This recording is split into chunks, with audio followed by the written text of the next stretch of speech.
आज मैं आप लोगों को बता रहा हूँ कि इस धरती पर कितने युग निकल गए हैं। सतयुग और त्रेता युग और द्वापर युग। तो इस धरती पर 3 युग निकल गए हैं। तो अब चौथा युग बचा हुआ है, कलयुग। तो इसको कब ख़त्म होना है? तो जब इसका समय आएगा, जब ये चौथा युग ख़त्म हो जाएगा। अब पता नहीं है कि इसका समय कब आएगा। तो जैसे 3 युगों का अंत आया था, वैसे चौथे युग का भी अंत आएगा। लेकिन मुझे नहीं लगता है कि कब आएगा, लेकिन मैं अंदाज़ा लगा रहा हूँ और आप लोगों को इसका कारण बता रहा हूँ कि कौन से कारण से इसका अंत होगा। तो इस धरती पर आप लोग देख रहे होंगे कि कई देशों में हमला हो रहा है और कई देशों का अंत भी हो गया है।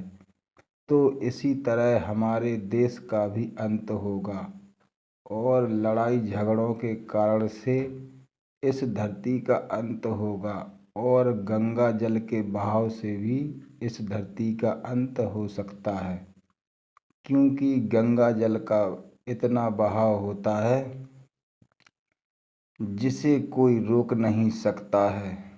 तो इसी गंगा जल के बहाव से भी अंत हो सकता है। और इस धरती पर जब तक 3 तत्व चल रहे हैं, जल और वायु और अग्नि, इन्हीं 3 तत्वों से जब तक हमारी धरती टिकी हुई है और 3 तत्व में से कोई सा भी तत्व खत्म हो जाएगा तो इससे भी हमारी धरती का भी अंत हो सकता है। और आप लोगों को एक कारण और बता रहा हूँ, जैसे इस धरती पर धर्म चल रहा है, तो धर्म अगर बंद हो जाएगा तो भी इस धरती का अंत हो सकता है, लेकिन धर्म कभी बंद नहीं होगा। तो इस धरती का अंत मेरे मतलब से लड़ाई झगड़े से होगा और पानी के बहाव से भी हो सकता है।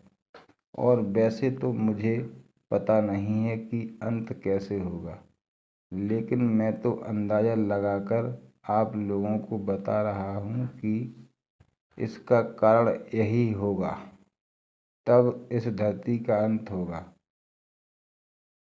और अगर आप लोगों को इस धरती के बारे में पता हो तो आप लोग मुझे बता सकते हैं कि इस धरती का अंत कैसे होगा। तो जैसे आपको बताना है वैसे आप लोग बता सकते हो कि इस धरती का अंत कैसे होगा।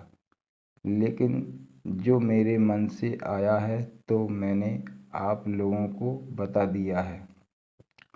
और आपको जैसा समझ में आ रहा हो तो आप लोग भी इस धरती के बारे में भी बता सकते हो। तो मुझे कमेंट करके बता सकते हो। धन्यवाद।